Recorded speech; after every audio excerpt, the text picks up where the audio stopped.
For over 50 years, people have come to see the Sharks play. Talent, skill, speed, intelligence, elite-level athleticism. That's not these guys. Biased, one-eyed, opinionated.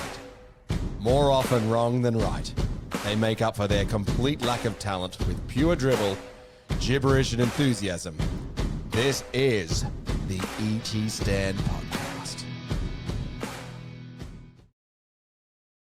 Welcome to the ET Stand, the Cronulla Sharks fans podcast that lets us talking to the football as the mighty Cronulla Sharks head down to GIO Stadium in Canberra, the nation's capital, for a Saturday night do or die elimination match. This is an opposition fan preview where we get opposition fans in, friends of the show, friends of mine, friends of ours, to come in and talk to us about all things the opposition and give us the lay of the land. We've got David Abreu and Jamba joining us. Fellas, hello. Are you okay? G'day, Boldo. Good to see you, mate. Are you okay? We're still alive. Are you still alive? So a bit of context, Abreu and Jamba and I, we all went to school together. So these guys have been giving me shtick about the Sharks for over 30 years. So I try to be nice to them. Goodness me. And we'll start with you, Abreu. That match last weekend, how are you feeling? How did you respond? Where do you even start to talk about that match? Yeah, I don't know how you can unpack that game. Honestly, just deflated. It was worse than the grand final loss 5 years ago or 6 years ago. And I don't think I've ever been in a game where I've celebrated twice and still not won the game. Yeah. Did you actually celebrate? Did the fireworks go off as if you'd won? And were you hugging each other and done and twice, walking home? 2 times. We're all hugging people sitting in front of me, people sitting behind me. And it's just that empty feeling with the bunkers looking at something for 2 to 3 minutes and you're like, oh no. And then, went through it twice. Never had that before. So, very deflating. So the first one, when you kick the field goal and they come back for the penalty, then you're also on the ground, you wouldn't have known the rules. And so obviously whilst you're watching the commentary, Jamba, what stage do you realise that, oh no, they're getting a penalty right in front and they're kicking a goal? Did you work that out straight away? Look, it was hard to tell at the ground. I was trying to figure out what was going on. And it's just when you could see that the teams weren't walking off the pitch, you're thinking, what is going on? And then you hear the bunker step in and you're like, oh, God, here we go. And then the second time when, the try was pulled back as well, I just thought, this is a joke. This is an absolute joke. And he didn't even need to charge him down for, he wasn't going to make it. The first one, he could have just let him shoot and just let that play out. That was a bit of a blunder. Are Raiders fans a bit dirty on him for tackling the leg on that one, David Abreu, or are you just? Oh no, not at all. Zach Hoskins, he played the whole 80 minutes. Probably one of the forwards that plays every minute. And he was, he should have scored a try to seal it a few minutes before that. But no, you can't blame him. You've got to put pressure on the kicker, and I think the rule, they've got to change it. They've got to look at if it's dangerous contact. Yeah, fair enough. But if it's just brushed his leg, I mean. You can't tackle the leg. That's like reminiscent of you in year 9 down in the back, bloody charging down my kicks. What are you talking about? He wasn't tackling the leg. He just sort of brushed it. It's not like he's put him in a dangerous spot. It was a bit tough. Yeah, it was a bit tough. The rules are rules. Can't complain, unfortunately, for that one. I think he milked it, no pun intended. But I think Reece kind of milked it as well. He knew that was going to happen. So, he quickly clutched at his leg and started going on about it. So I think it caused more sort of attention to that play. And, it's just crazy. So the momentum switch that happened in that game, I thought that kind of came out of nowhere. So there was talk maybe that was it because Reece Walsh went off and then came back fresh for 10 minutes. I thought the sin binning of those two players in particular in many ways didn't help you because the Broncos give one of their key guys a bit of a rest and can cover a fullback, whereas you've got a forward off, which makes your forwards actually more tired, Jamba. I don't think that was a good trade for you, that sin bin. No, it wasn't. I think I think a lot of people think that it shouldn't have been a sin binning. Probably a penalty, but not a sin binning. So yeah, it was not a good decision from my point of view. You're still just broken, aren't you, you guys? Oh, it's hard, mate. It's Even hard. talking about it with me. Like, The problem is it shouldn't have been a sin bin. In the rules, a headbutt's a send off. So yeah, exactly. I thought that was a bit tough. Not to send him off. Tough on you guys.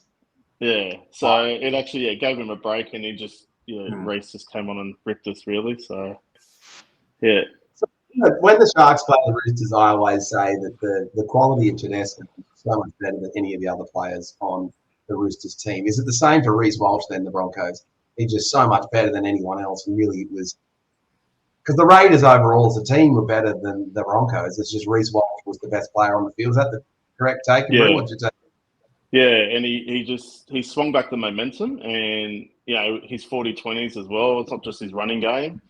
Swung back to the momentum, and it just seemed like they got to score every time they went down our left when he was there. It couldn't swing it back. It was just unbelievable what he did. Like, credit to him. I can't stand the bloke personally, but who leaks water out of the toilet bowl?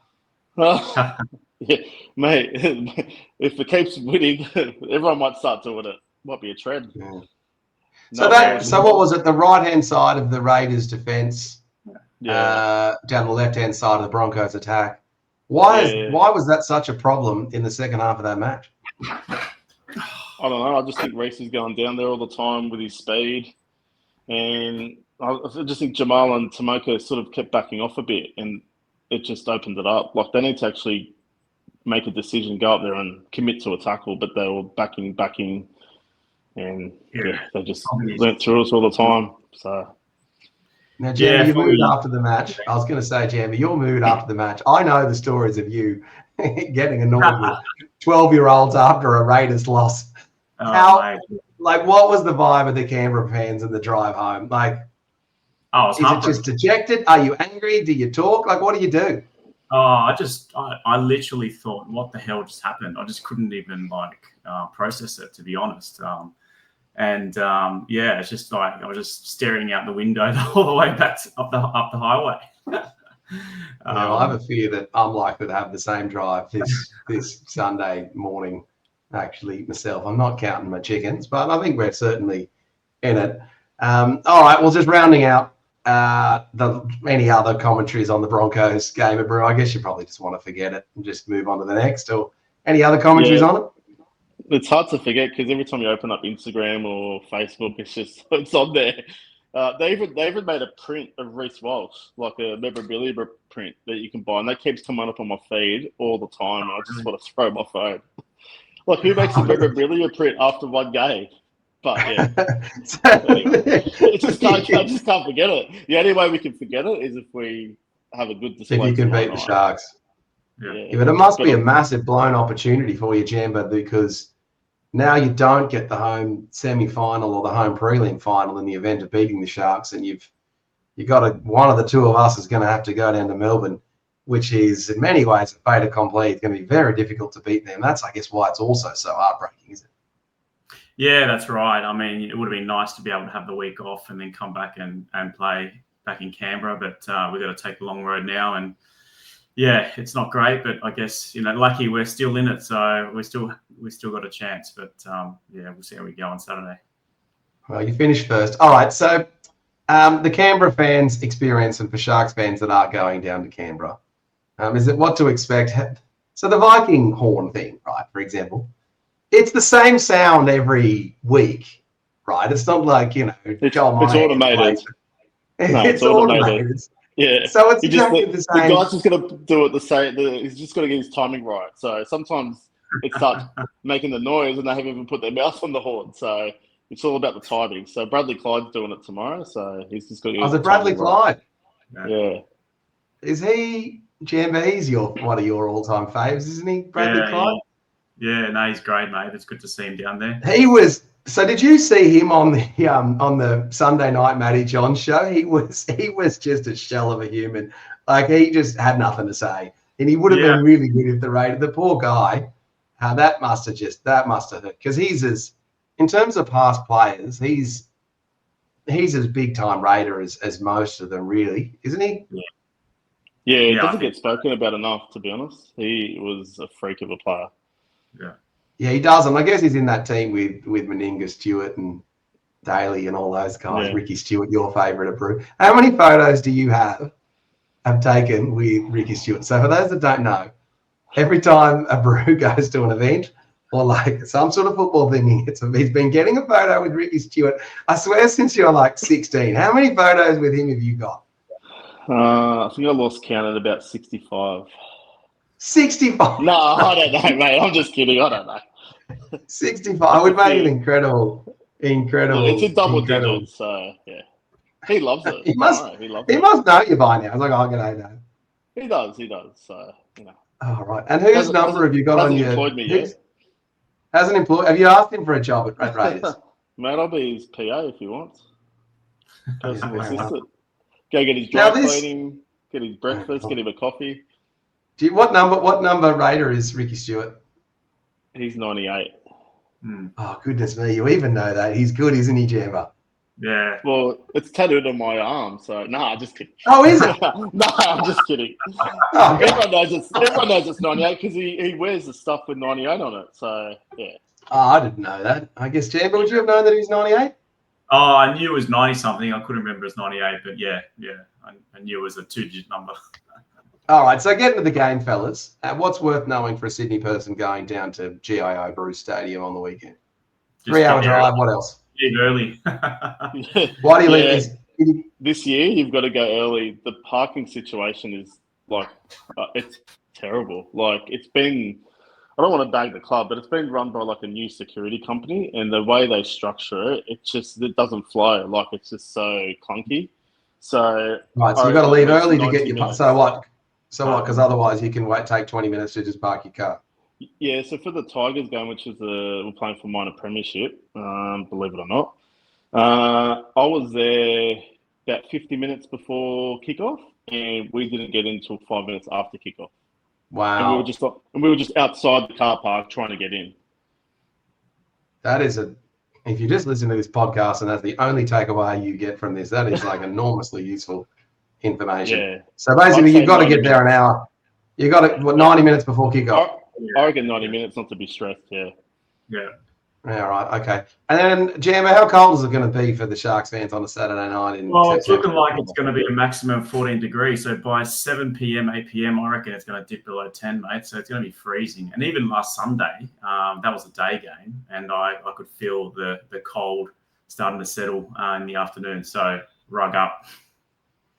Yeah, rug up. All right. Well, my big Sharks snow jacket's actually in the tailor at the moment, getting a button fix. So I better go pick that up tomorrow. Right, so you're saying wear your warms. That's what you're saying. Yeah. Definitely. All right. Anything else? What about where to stop? So where do you stop, Abreu? You're driving down to Canberra. What's the go-to stop spot? I always stop at Goulburn, and I stop at a bakery called Trapper's Bakery. Do really good pies, sausage rolls. Trapper's Bakery. Yeah. So it's near the Macca's there, and it's right next to the big marina, the big sheep. You can't miss it. So Trapper's Bakery, yeah, give it a go. Good pies. Good pies. Jamba, you got a tip, or you go there as well? Yeah, mate. Well, last week we stopped over at Goulburn. We stopped off at a pub. Can't remember the full name of it, but it's called the Hybo, and we had just a lunch there, mate. Pub food, which was good. But there's always a Macca's option if you're short for time. I think there's a Macca's on the main highway, so you can pull over. And Yeah, the Goulburn. Yeah, it's the Goulburn one, isn't it? Yeah, I think so. Yeah, right. All right. Well, for the Sharks fans, there is a bus. From my understanding, is that they did release more bus tickets and put an extra couple of buses on for Sharks fans travelling down to the match. All right, let's get into the actual match itself. The key players for the Raiders, as we look at this Raiders team. One of you boys want to put your hand up to actually talk through the Raiders team and tell us the correct pronunciations? I get stick, guys, for not getting the pronunciations of the opposition teams correct, because I frequently get them wrong. Abreu, run us through the team list. Come on. There's GIO Weeks. Everyone calls him KO, but I believe it's GIO Weeks.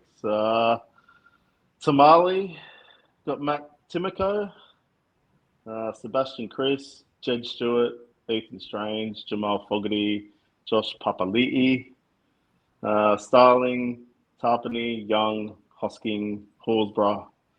Got Paddy, Simasagi, Smithies, Adam Mariota, and I wouldn't be surprised if Nicholson might sneak into that team somehow. He's that English forward that's been out injured for a while. I reckon we could do with him, but I'm not Ricky Stewart. Or Ricardo Mate. Stewart. Jan, but when you look at that team, is there any commentaries on the Raiders team like, I wish he'd done this or he should have done that? Or is that the team you think he should have named? No, I think that's a pretty solid team. It's pretty consistent to what we've had all year. But just I guess like Dave pointed out, they've got a couple other backup forwards that they can bring on. But yeah, Smithies is probably one. He's a great player. But other than that, I think it's probably the solid team. The makeup of the bench, Dave. So tell us about these, Owen, Paddy and Sasagi. What positions are they? Are they all middle forwards? What are they? So Owen Paddy's a hooker. Yep. And so when does he come on? Yeah, look, last week he came on with like 10 minutes to go. He should have came on a bit earlier. It's hard because It's almost like a Simon Wolford when you had Steve Walters. You're like, wow, we got... Yeah, it's tough because Tom Starling's pretty much a 80-minute hooker, and because he's been going so well, it's hard to get him off. So so Paddy's played limited minutes, but he's a player to watch. He's sort of likened. And does he cover the halves as well? No, he's purely just a hooker. So who would even cover when he comes the halves? on? Yeah. Oh, look, who would cover the halves? I'd probably say the tough one. Simasagi would come on for any one of the outside backs, and then you could potentially move like KO Weeks to the halves and have Sebastian Chris at fullback, or Sebastian Chris could even play 5'8". But so Simisagi's good value. He's played centre, second row. Smithies is just a old school Englishman, just a workhorse, just does all the dirty work. And Adam Mariotta's like a mini Papali'i, I guess. He's had a great year, just a strong forward that comes on and just does one job, just goes straight up the middle. Good leg drive. It's a fair forward pack, this one, Jam. How are they going to handle the size, though, of the Sharkies pack, and especially the bench, 445 kgs worth? The Sharks bench. So that's some big boppers.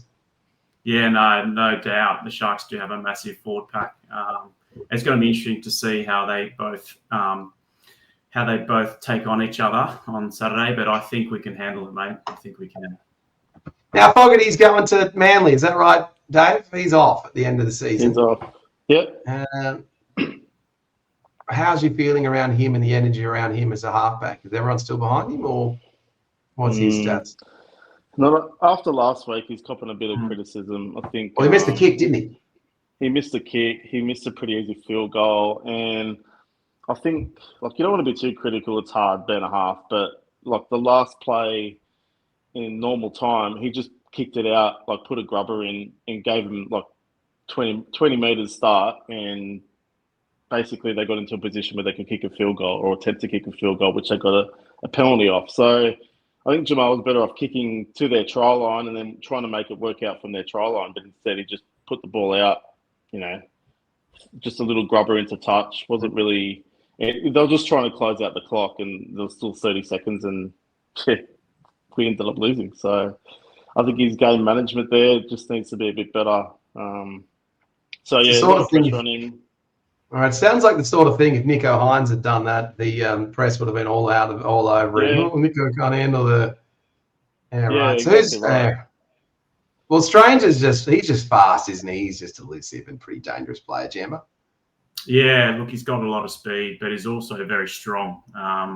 If you've seen him play the last couple of weeks, just broken through tackles and hard to handle. So, he's really coming up as a good player. Now, Jed Stewart, is he Ricky's son? Yeah, he is. Yeah, right. So it's like Shane Flanagan. Is he any good? Jed Stewart, Dave? Mate, I've watched a lot of him in reserve grade.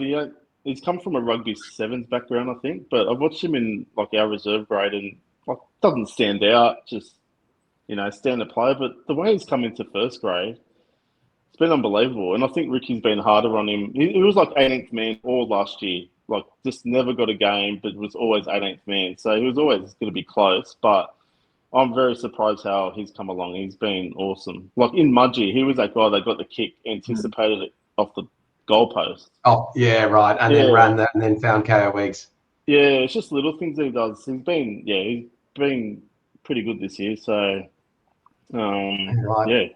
Like, so looking back at that Mudgee moment, you didn't go to that. Photos with him. You might have to. I do already have a couple, but yeah. Oh, of course you do. You probably got photos of him through the years of like growing up. You didn't go to Mudgee, did you? I did, yeah. Of course you did. God, you're just like a super fan, aren't you?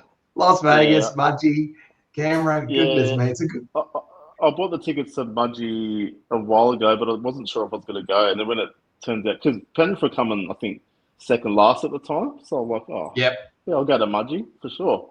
But then when it was turned out to be like going to be a blockbuster game, I thought, I had to go, and I couldn't believe like we won the game like that, and then I imagine how Penrith fans feeling, and then we sort of lose a game like that last week. So you take the good with the bad. I'm sure you'd swap five Panthers wins for a win over the Broncos in that one. Goodness me! Sure. All right, so who's the key players for you guys? Who are you looking at? We're going to beat the Sharks. We need this guy and this guy to have a key game. Who is it? Jamba? I think with your here you go, Jamba. Well, look, go Jamba. Throw a couple out there, so definitely Tapine up the front. We need to really rock the forwards there and get us going. And I think, our backs, KO Weeks, will definitely we need to get him involved in the game along with Strange. I think those two need to come out strong, and I think they can win it for us. Right, Abreu, who's your key guy? Yeah, look, I think because you mentioned you got a big forward pack, we're hopefully trying to tire that big forward pack out. And then once we can do that, I think our speedmen like KO and Ethan Strange will hopefully carve up like they did last week. But again... Well, they did for 55 minutes. For 60 minutes, you look like world beaters. You look like genuine grand finalists that were going to be tough to unstick. Look, one other problem you've got is that typically the error rate of teams that go into that much of extra time increases. So that's got to bring the Sharkies closer to the Raiders. Look, you weren't minor premiers for no reason. As we look at the Sharks team, who stands out for you, Jamba? Who's you scared of? You got to admit Aiden for Blake. Mate, I knew you were going to say he's going to tear your mob up, isn't he? Mate, I couldn't hear enough of him in Vegas from you, mate. But no, I agree. He's definitely a standout, and he's going to be hard to handle, mate. So yeah, Fanua Blake is the tough one. Abreu, Ronaldo Mulatala, you would hate him. Look, I guess he's one of those players. If he's on your team, you love him. If he's not, you hate him. He reminds me a bit of a Joey Leilua, like just arrogance and mouthing off at people. But because he's on your team, you love him. But the two wingers for you guys do worry me. They're pretty lethal.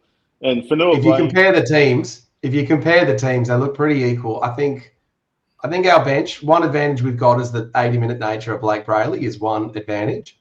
And then the size of the forward pack is a second advantage, and the way that we use the bench. And then the other one is that our wingers, the quality of them and the way they truck it up. Beyond that, I'd say you're stronger than us. KO Weeks is definitely better than Kennedy. That's a certain strong point in terms of his speed and his input on the match. And what do you got? Hudson Young's got a bit of a mongrel to him that perhaps Burns and Wilton don't have. But you'd say, look, the form of the Raiders lot, KO Weeks is either going to be your top daily endpoint scorer this season. It'd be a tough one. Him or Ethan Strange. I think KO just, yeah. Yeah, right. Lastly, on the Sharks team, Nico Hines, fellas, love him or hate him? Do you think it's unfair, the criticism he cops, Jamba? Look, I think he's in a tough position, and I think he still has to, earn that position, to be honest. I know he's a great player. He's got it in him, but he's similar to Fogarty, where he just struggles a bit under pressure. So they're my thoughts.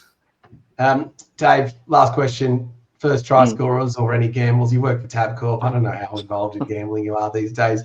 You got any tips for first try scorer? I always ask everyone this. Who gets tries for these teams?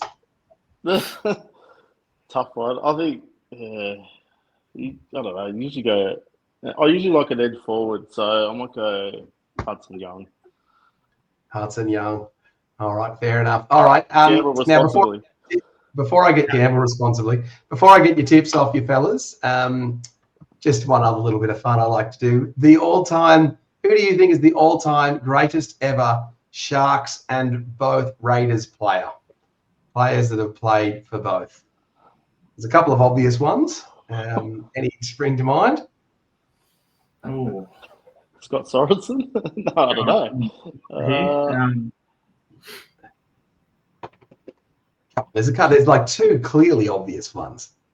Does it play for both our clubs? Is it? Played for both clubs. Can't he play for you guys?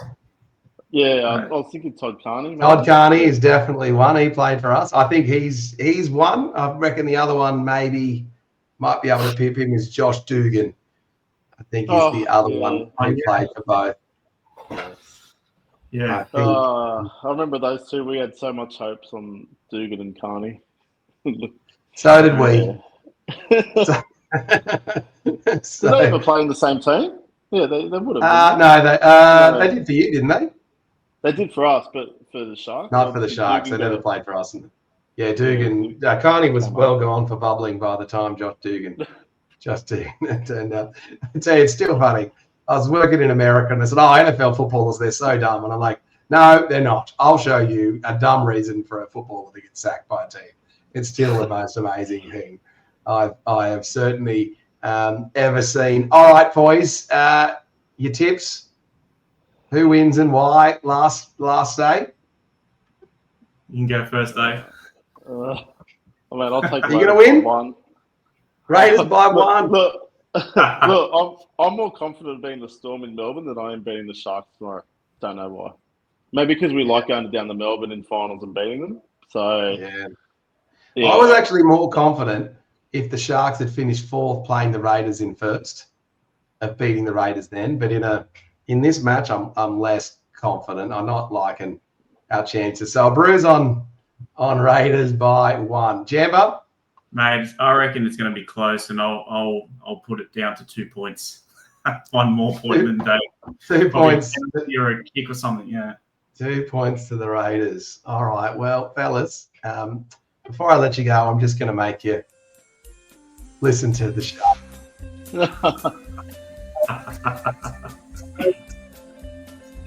Celebrating. But what I will say for Sharks fans and Raiders fans, it's look, there's obviously one team getting eliminated and it'll be sucky experience for one of us, but hopefully by supporting and watching rugby league, it's a good way to connect with your mates who support other teams. And if they lose, don't give them too much stick because you'll probably lose next week if I know us with you guys. So certainly not worth it. All right, that was the ET stand. David Abreu, Michael Jambarillo. Jaramillo, is that what you call you?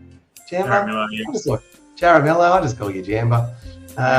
Mates of mine from high school have been nice enough to come in and give us the preview. And the hot tip, if you're driving down to Canberra, make sure you get to the parking lot 60 minutes before kickoff because the thing's a damn nightmare and you don't want to be like me and frequently miss kickoff. Hopefully it's a good match and we're not complaining about the referees. I'm not holding my breath on the Sharks victory, so I haven't put my official tip in yet. I'll do that tomorrow on the Instagram page. If you want to follow us on Instagram, I'll tell you what's going to happen there. But in the meantime, that was the ET Stand podcast. Thank you, David Abreu. Thank you, Jamba. We'll see you guys next time. For over 50 years, people have come to see the Sharks play. Talent, skill, speed, intelligence, elite-level athleticism. That's not these guys. Biased, one-eyed, opinionated, more often wrong than right. They make up for their complete lack of talent with pure dribble, gibberish, and enthusiasm. This is the ET Stand Podcast.